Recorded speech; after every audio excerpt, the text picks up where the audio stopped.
we're back with another video to show you more of the smaller places in Italy. I say small, but this place is actually not that small because it's got about 200,000 people. Yeah, so today we're here in the town of Padova, which is in the Friuli area of Italy.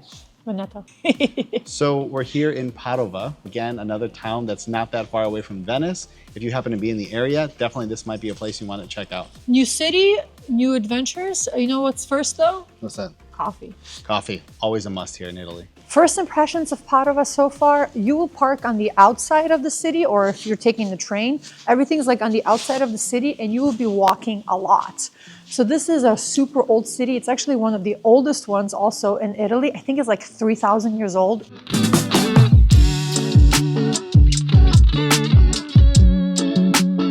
So we've gotten closer to the city center, like the old city center. And do you know what the city reminds me of right now? What's that? Paris. Is it the graffiti? There's some graffiti, yes. But no, like a lot of the buildings, like they just remind me of the Parisian like classic archways and the style, like from what I remember. But it looks like the balcony right there, you can see behind me. It just right now, like the first impressions, it kind of feels like Paris almost. Yeah, we've also been to a lot of towns in this area, and I don't think that I've seen a lot of the architecture that looks like this. It does kind of look a little French. Yeah. Maybe there's some sort of an influence that we didn't look up before we got here. Damn, look at this cafe. This looks like something some Roman emperor was drinking coffee at like 2,000 years ago. I mean, the city is old, right? We said it was like 3,000 years old, so hopefully the coffee isn't that old either. Hopefully it's fresh. So actually it was pretty cool. I don't know if we're just really, really early, but we did get a table right away, which is kind of nice. It's a cafe, and not a lot of cafes in Italy have like table service. So the guy sat us down and gave us these two menus that are supposed to look like newspapers.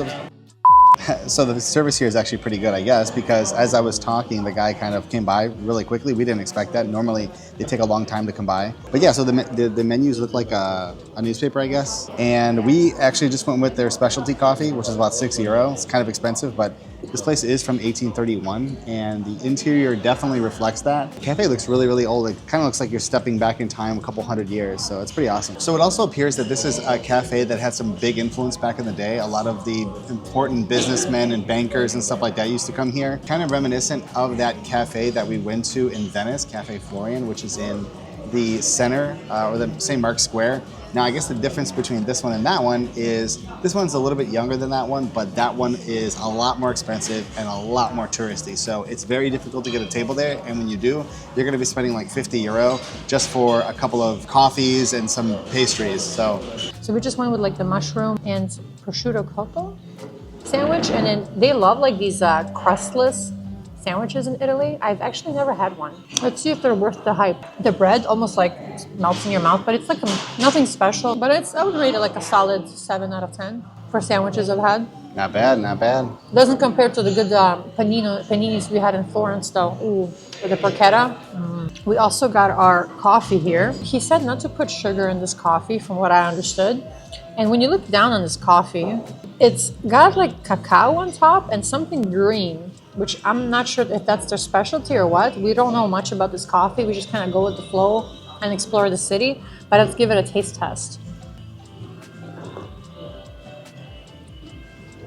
Is it mint? It looks like mint. So I'm not going to say any more about the coffee. I'm going to let Vernon try the coffee. I'm going to take a guess. No, just try the coffee first. So yeah, go ahead, give that a try. It's like mint ice cream, I think. I think it's mint ice cream. It's very subtle then. Yeah, it's really good. But it's very refreshing. Like no wonder he said don't put any sugar inside. Oh my God. It's very sweet, for sure.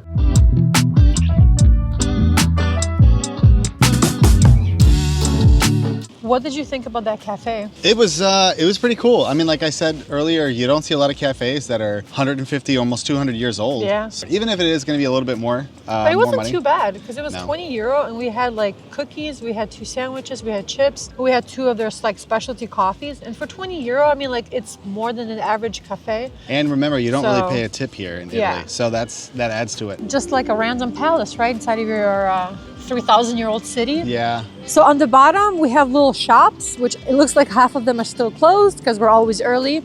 And on top, there's like a museum and stuff you can check out. Wow, so down here, that's a really cool seafood restaurant underneath the palace. Oh, there's a lot of restaurants. Wow. It actually looks a lot like this is where some sort of market would be. Maybe not on Sundays, but who knows? Don't go that way. That was the exit. Go the other way. It's on the opposite side.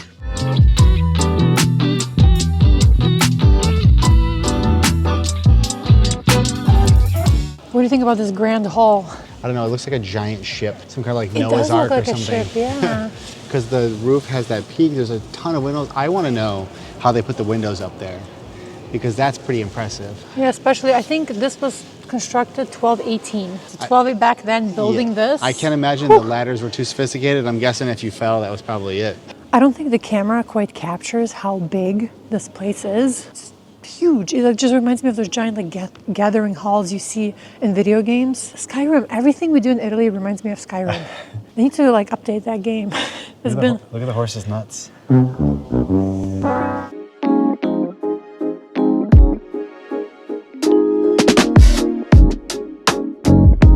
What do you think about the Palazzo? As cool as it is, I don't know if it was worth €8. €8 each. Each, so that's €16 total, which is about $16 almost. The room is cool, the horse is kind of cool, but I don't really think there was anything else in there. It was mainly kind of just to check it out. There wasn't like actual individual exhibits in there. I mean, it was nice, but I don't know if it was worth the price. And we go to a lot of places every weekend now where there's like castles and palazzos and museums, and a lot of those are €8 each, and there's a ton more stuff in those. So one of the things I think we kind of want to show on this channel is the fact that you can travel to lesser known towns and cities in Italy that are just as beautiful, if not more beautiful, without like literally any tourists. Like we're in a huge city, or 200,000 people, you said? Yep. And there's like literally only Italians. I think we heard a few Slovenians, but yeah, there's like no tourists. Yeah, a lot of these cities are cities that most people around the world have never even heard of, and they have tons and tons of people. So like, for example, Florence has about 300,000 people. This has only 1/3 less than that, 200,000, and this is probably a city that most of you have never even heard of. I'm really surprised at how many people actually speak English. So if you're coming here with the worry that I have to only go to the touristy places because that's where people speak English, no, but a lot of them speak English around here. Yeah, I mean, they have the same shops, if not better. They have the museums, they have so many churches. I was just telling Vernon, when you look at the map, the amount of like old cathedrals and historic landmarks in the city are incredible. So this is one of the interesting landmarks in this piazza. And this is what I thought the clock in Prague was going to look like. But if you have ever been to Prague, the one there is just, it's like 1/3 of the size of this one. 1/3 of the size and 100 times more tourists standing in front of it. It's kind of surreal because when we were there at just towards the sunset time, like 4:35 p.m., it was like thousands and thousands of people right in just front of this one small clock. So this one tells you the time just like that one does. It has the horoscope. It's not as sophisticated as my Apple Watch, but it's probably more accurate sometimes. It probably works more often. I know I compared the city earlier to Paris, and I still stand by it. But once you get inside like more of the old city, it literally reminds me also of Florence. Like that's what I mean. Like there's a lot of these like beautiful cities that people don't travel to, that if you really want to go like off the beaten path, like Padova, it's beautiful. It's literally like Florence, but maybe even better. It's Sunday. We gotta stop going to these cities on Sunday. But it's Sunday, so a lot of things are closed. And that's one of the things I actually like about Italy is Sundays, a lot of things are more like for family. So you're supposed to hang out with your friends and family and not really work. It's great for the locals, but it's terrible, I guess, if you're traveling. I think driving here and living here would totally be a pain in the butt. Imagine like trying to find parking, or if you're having like a party, you have friends come over, like... I don't know exactly how they decide where parking is in Italy. It just seems to be wherever somebody wants to park, because we're clearly in a place where maybe cars can get through, but this guy over here decided he's just gonna leave his car there. But he can't drive forward because it's blocked off, so yeah, you have to... He has to do a 27-point turn or something like that. Just go back. Just to be able to get, unless he's gonna just drive backwards. I mean, we've seen it here. It seems like there's like no rules when it comes to driving. This seems like it's a scooter city. It's a very good scooter city. Or bike city. I mean, the cobblestones don't help with that, but it definitely seems like it's a scooter city.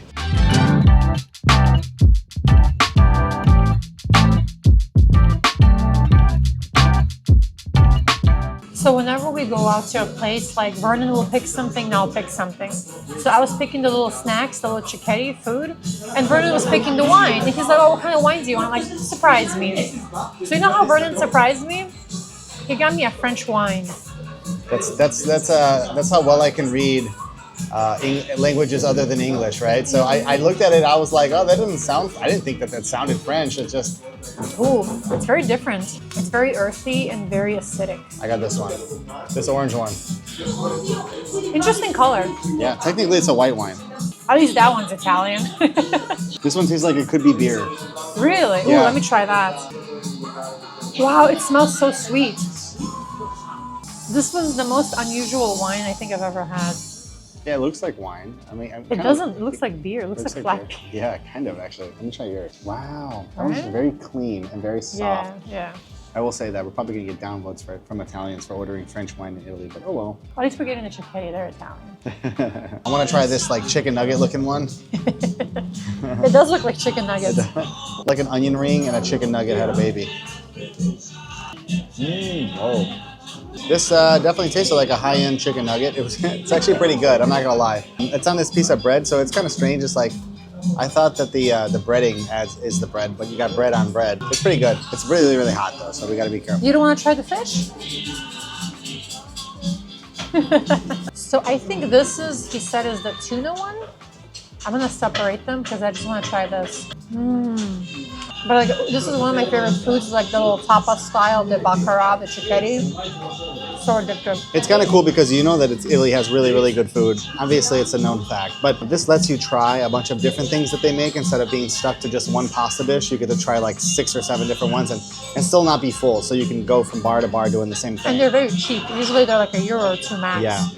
So as I was drinking my French wine that Vernon got me, we saw that this little bar has the Padova beer. We're not huge beer people, but when in Padova, everyone thinks Germany has and Austria has the good beer, but Italy, I know Moretti, Italy has got some good beer, especially Sicily. So that was all foam. I taste, it's good. That's a very nice light beer. This is like the perfect summer beer. Like you want to have this at your barbecue with some shish kebab, some rotisserie chicken. We're not huge beer people, but this one goes down nicely, right? Yeah, you can definitely taste the hops and the aftertaste. I don't know if this is like an IPA or something, but there's definitely some hops there at the end. But it's smooth. Like I would drink this. Like I would drink this again.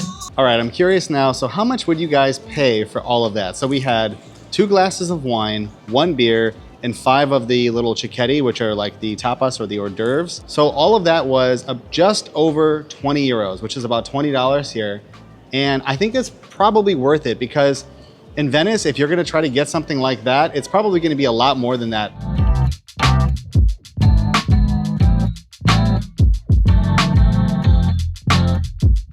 So this is the University of Padova, which is one of the oldest universities in the world. It's from like the 1200s. And I guess they had some pretty famous professors here from a long, long time ago, one of which was Galileo. I guess this is the university that he used to teach at. Now we're going to check out another palace, which I guess is inside the University of Padova, which is interesting, very unique for a university. I wish I came here. But let's see what €10 each gets you, if it's worth the money.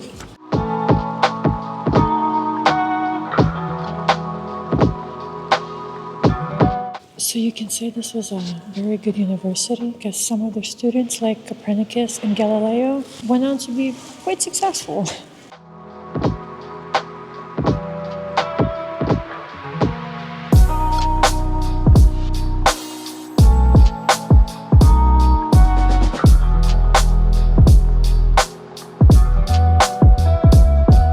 What did you think about the University of Padova? So this was definitely way more worth it than the other thing that we saw earlier. And you get to see a ton of history. We get to see like these really old busts and rooms that people like Galileo taught in and Copernicus was a student of.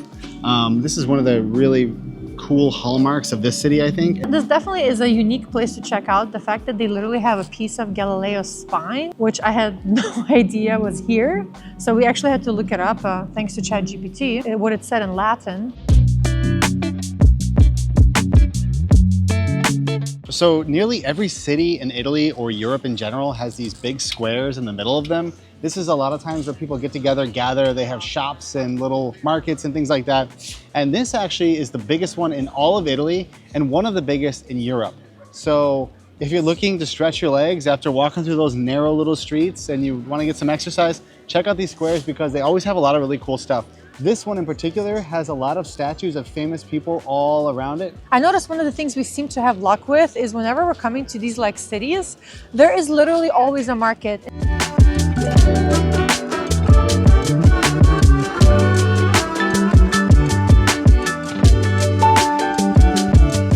So this is what happens when you drink too many spritz and try to bike home.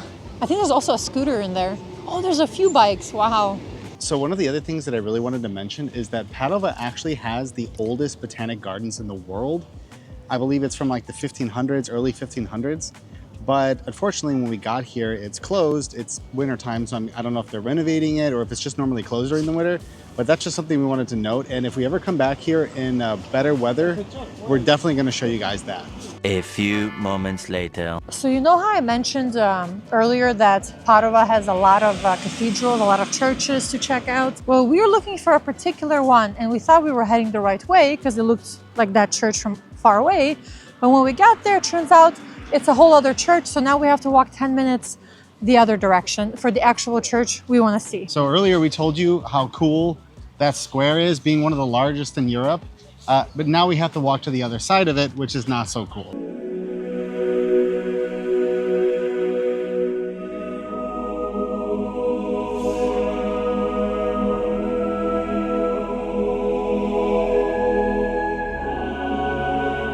That had to be probably one of the most beautiful, grand, just wow churches I've ever been to in my life. Yeah, I think the only one that kind of rivals that we've seen so far is the one in Vatican City, which is St. Peter's. This church is massive. It's free, so you don't have to pay anything to get in. There's a lot of people inside there. I guess St. Anthony is a pretty popular saint with Catholics. So this church is the where he is actually buried, so you can go and visit his tomb. What was he known for? Do you remember? Yeah, he's the patron saint of lost or stolen articles. But as far as I remember reading also here is he was also known for his teachings, his preachings, and he was known for like healing and miraculous healing. So when you go near his tomb, you'll see dozens, hundreds of pictures of kids, especially of people kind of asking for prayers to help heal their relatives. And I guess this is also like a very popular, very like for Catholics, a place for like a pilgrimage.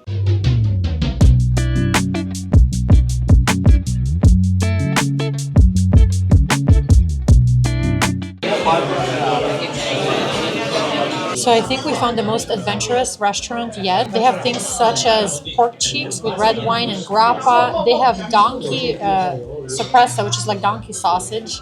They have cuttlefish. They have some interesting pickled things with gorgonzola. So Vernon and I are going to get a little adventurous and step outside our comfort zone and try some local favorites here. So this is definitely a little bit more adventurous than we're used to. Right now I'm going to try some beef tongue. I don't think I've ever had beef tongue before, or if I did, I must have been too young to remember. So I want to see what this is like. It smells like bologna.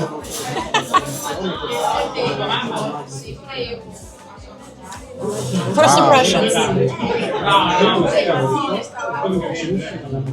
With horseradish, so it's beef tongue with horseradish because I can smell it. The horseradish is definitely there. It kind of tastes like bologna. I don't know any other way of putting it. It's not like low quality bologna, but like imagine if you elevated Oscar Mayer bologna up a couple notches. It's good. I don't hate it. It's just something I've never had before. Yeah, I don't think I've ever had beef tongue in my adult life, at least. The waitress said to drizzle a little bit of olive oil on top of this. She said a little bit, but it's Italy, so it's okay to go a little extra. And a little bit of salt. Okay, it's a little dark in here, so it's kind of hard to see. But let's see the beef tongue.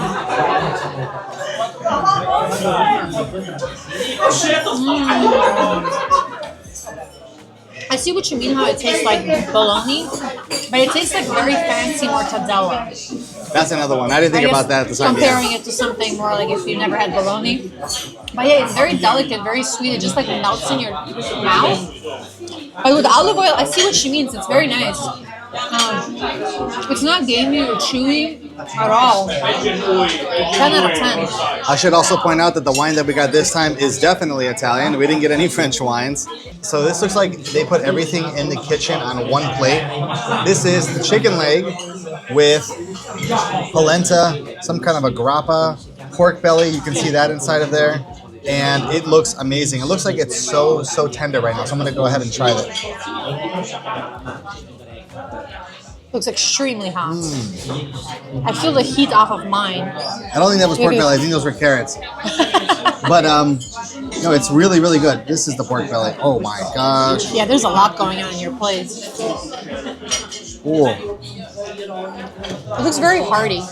It is. You don't even have to use both hands to eat it. It's so soft. I'm going to have something I don't think I've ever had, which is donkey.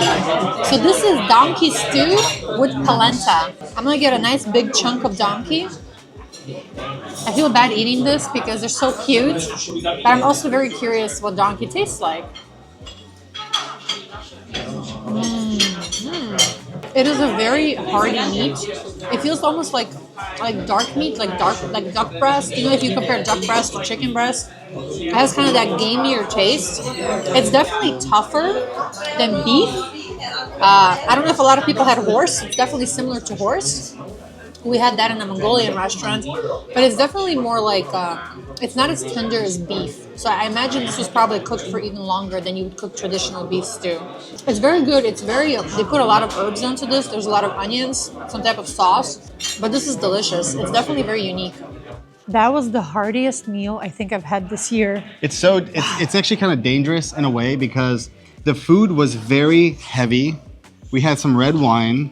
The ambient lighting was really low. It was extremely cozy. Yeah. So I can imagine if we just left right now and we started driving home, we'd probably fall asleep in the car on the way to get there.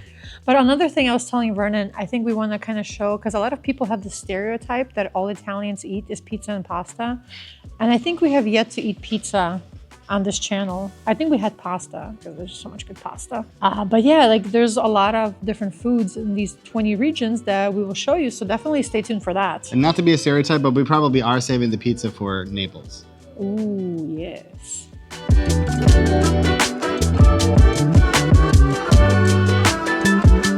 So I guess we pushed our luck a little too far today. We wanted to check out this thing called the Scrovegni Chapel, which had these really famous frescoes by this guy named Giotto, who lived a long time ago. I think they're from like the 13 or 1400s. But unfortunately, I guess we had to book them in advance because we tried to go get 2 tickets for them and they were totally sold out into the evening. So we're gonna have to skip those, unfortunately.